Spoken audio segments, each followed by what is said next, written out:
Hello hello hello hello सबैजनालाई नमस्ते। फेरि पनि हजुरहरूलाई स्वागत छ मेरो यो नयाँ भिडियोमा। म सन्तोष केसी। म बेला बेला यस्तै भिडियो बनाउन जाँदैछु। आज भने हजुरहरू सामु मैले सल्यान जिल्लाको एउटा व्यापारिक केन्द्र, एउटा राप्ती राजमार्गमा अवस्थित ढोरचौर बजारबाट सुरु गरेको छु यो भिडियो। हजुरहरूले यो भिडियोमा देखिरहनु भएको बजार सिद्धकुमा गाउँपालिकाको सदरमुकाम ढोरचौर बजार हो।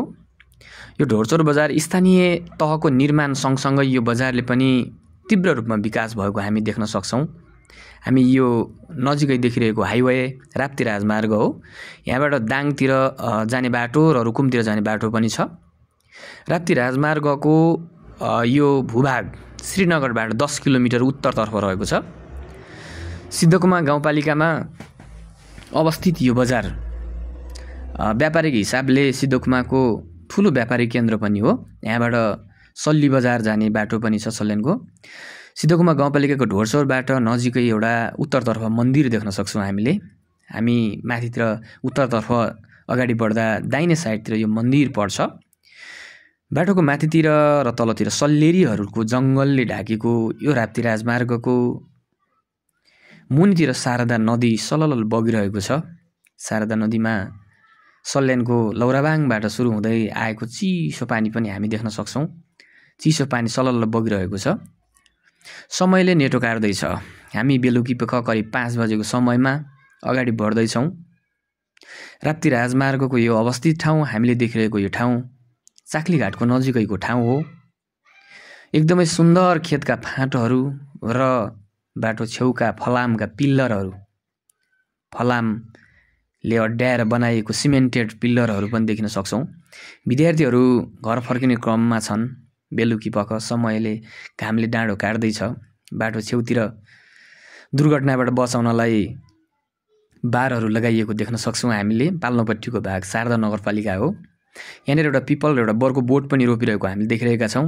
यो वडा नम्बर 2 को भूभाग हो, हामी देख्न सक्छौँ। र कहिलेकाहीँ तपाईँहरू दाङतिर जाँदा, श्रीनगरतिर जाँदा वा रुकुमतिर जाँदा, सल्यानको उत्तरी बेल्टतिर जाँदा यो बाटोमा तपाईँ निरन्तर यात्रा गरिरहनु भएको होला सायद। बाटोमा देखिने यो रमणीय स्थल शारदा नगरपालिकाको गाउँ हो, त्यो हामीले देखिरहेका छौँ। अब अगाडि आइरहेको बजार चाक्लीघाट बजार हो। यो पुरानो एउटा चाहिँ प्रख्यात बजार पनि हो।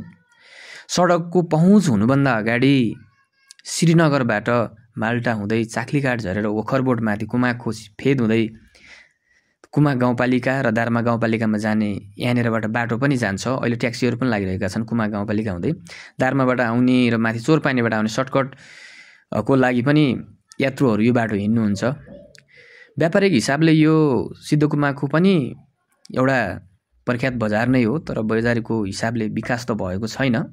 पुरानै बजार हो। सिद्धकुमा गाउँपालिका वडा नम्बर 1 मा अवस्थित यो सडक देखिरहेका छौँ हामीले। हाम्रो यहाँनिर छेउबाट अगाडि बढ्छ। यो पाल्नोपट्टि सल्लेरीतिर देखिएको शारदा नगरपालिका हो। हामीले अगाडि जेब्रा क्रसिङ पनि देख्न सक्छौँ। यहाँनिर विद्यालय जाने बाटो छ। महेन्द्र माध्यमिक विद्यालय जाने बाटो यहाँ साइनबोर्डमा देख्न सक्छौँ। वडा कार्यालय पनि यहीँ छ, वडा नम्बर 1 को कार्यालय। सल्लेरी शारदा नगरपालिकाको सल्लेरी वन एकदम रमाइलो देखिरहेको छ। समयको रफ्तार सँगसँगै सूर्य डुब्ने क्रममा छ। बाटो छेउतिर रहेका घरहरू र बाटोको आकर्षकले गर्दा हजुरहरूलाई रमाइलो लाग्ने नै छ। सिद्धकुमा गाउँपालिकामा मलाई के राम्रो लाग्छ भने पिपलका बोटहरू चाहिँ धेरै देखिरहेको छु मैले यहाँ। अन्यत्रको तुलनामा पिपलका बोटहरूलाई संरक्षण गर्ने एउटा चाहिँ अभियान जस्तो पनि छ यहाँ। मैले धेरै ठाउँ देखेका पिपलका बोटहरूलाई मासेर पिपलका बोटहरूलाई ढालेर चाहिँ सडक विस्तार गरिएको पनि देख्न सकिन्छ। खेतका फाँटहरू पनि चिसो मौसम सँगसँगै खेतका फाँटहरू रमाइलो तरिकाले लागिरहेका छन्। आकर्षक सडक सँगसँगै हामीले यो अगाडि देख्न सक्छौँ पटारे बजार। यहाँबाट पनि सर्टकट थारमारे जाने बाटो पनि छ, पैदल बाटो, पुरानो बाटो हो। यो अगाडि देखिएको बजार पटारे बजार पनि तीव्र रूपमा विकास हुँदैछ। आधुनिकीकरण सँगसँगै पक्की भवनहरूले भरिपूर्ण हुने पटारे बजार बिस्तारै आधुनिकतातर्फ दौड्दैछ। पुराना घरहरू पनि देखिरहेका छौँ हामीले। नयाँ विकास हुँदैछ। हजुरहरूलाई यो भिडियो कस्तो लाग्छ? राम्रो लाग्यो भने लाइक, कमेन्ट, सेयर गर्न नभुल्नुहोला।